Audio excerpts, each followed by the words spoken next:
Hello, and welcome to your gaming news walkthrough. If this is your first time here and don't know how this business works, then at any time during any story, you can click the main menu button, which will take you back to the main menu where you can pick another story to go to. Or if you don't want to skip around, then you can just wait through the main menu and see every story in order. However, if there's one story in there you just want to skip, then you can click the next story button and skip to the next story. Sounds simple enough. Alright, so pick any story you want to skip to that story. Come on, pressure's on, make your decision, come on, nothing? Alright. In foresight of Halo 4 being released soon, there have been a slew of new trailers released. The newest one is live action and features the development of Master Chief as well as other Spartans. The trailer is ridiculously cool, and I'm not even a Halo fan saying that, or someone who likes Halo that much, but I'm extremely hesitant and not sold at all on trailers that don't feature gameplay. Creating 5 minutes of well-shot, thematic, and exciting footage is completely different than making a good, high-quality game.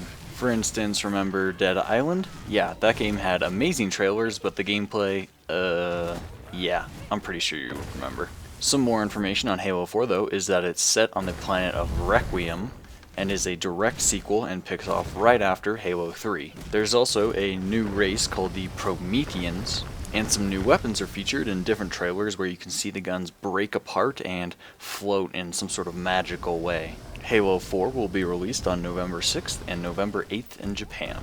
EA has released a new trailer for the Aftermath DLC for Battlefield 3. The DLC is confirmed to contain a new crossbow weapon, 4 new maps, 2 of which have been released as Epicenter and Markaz Market, 3 new vehicles including a civilian vehicle, and a new scavenger game mode.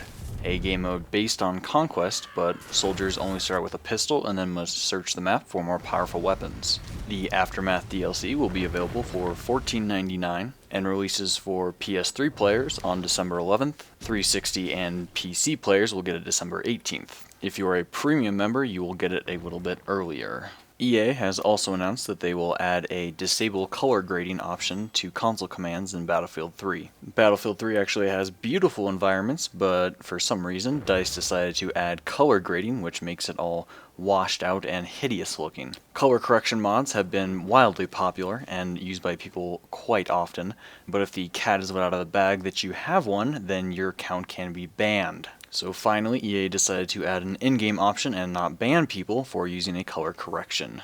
It's actually shocking that EA isn't charging anybody for this as optional DLC. Well, that was supposed to be the end of that segment, but just now some recent updates came in. Mikael Kalms, a developer at DICE, posted on the Mordor HQ forum saying, "After discussing this further with my colleagues, we have decided not to implement this feature. This is the studio's take on the matter, and I support this decision. Quote, as a studio, it is extremely important for us at DICE to have a unique identity in our games, not only from a gameplay perspective, but visually as well.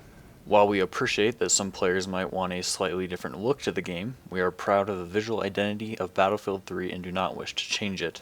He then continues to say, "I apologize for getting anybody's hopes up, and if you have any further questions on this subject, I will refer back to the above statement." I understand Battlefield 3 is DICE's baby that they've crafted themselves over years, but unique visual identity? Oh, wait a second, how could I forget? Yes, that washed out drab browns and grays that every modern military first-person shooter on the market has. That's the unique visual identity you're referring to, of course. The entertainment and video game journalism site IGN Entertainment is going up for auction. The company's initial sales efforts have failed to produce a deal, so they're going to auction off the site. And I gotta confess, I'm not terribly surprised. And the site you're on right now is the reason it's dying. YouTube has spawned a new media generation, which impact has been seismic. Look how quickly and how attached people are to some of the biggest YouTubers in this industry. Instead of going to IGN, Giant Bomb, Rock Paper Shotgun, which some of those are actually good sites, people just go to YouTube and look up X game they want to know about, review, or first impressions. I feel like I could make an entire 20-minute video just devoted to this topic, so we'll just leave it there, but I also found something quite interesting the other day when I was doing research for this story. This is me going to IGN.com yesterday to do some research for this.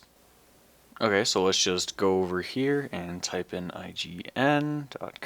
Alright, there's IGN. Let's see, what's going on their page? Let's see, Bioshock Infinite, that's cool, okay. Alright, okay, let's see what's going down. Oh, wait, what? Q4 is one of the biggest for video games. The Wii U, the first new console in 7 years, is coming out in under a month. Tons of new games are being released, tons of controversy and rumors in the industry. Indie games are flourishing, AAAs are being released or soon will be. And this is what you write about? Big-titted models dressed up in hoary outfits of ambiguous video game characters? This is the journalistic pinnacle you've reached after all these years? If I want to listen or look at music, I'll go to Last.fm or Pandora. If I want to look at funny cat videos or someone face-planting off a skateboard jump, I'll go to YouTube. If I want to know what's trending around the web, then I'll go to Reddit or Twitter. If I want to look at sexy costumes, I'll go to you get the idea. The point is, don't write crap on your site that's of a totally unrelated topic that people don't come to your site for. I know, sex sells and it's the main fixation of your target demographic, but do you seriously think an 18 to 27-year-old male is going to read an article about the 10 sexy video game costumes and then say okay and then continue on to the next article dissecting the intricate gameplay mechanic developments of the industry? Give me a break, IGN. And on an actual video game related note, GOG is now available on Mac. For those of you that don't know, GOG resuscitates old video games from way back in the day and makes them available for purchase online. More often than not, their prices are extremely reasonable, so if you have a Mac and want to play some games from back in the day, you're in luck.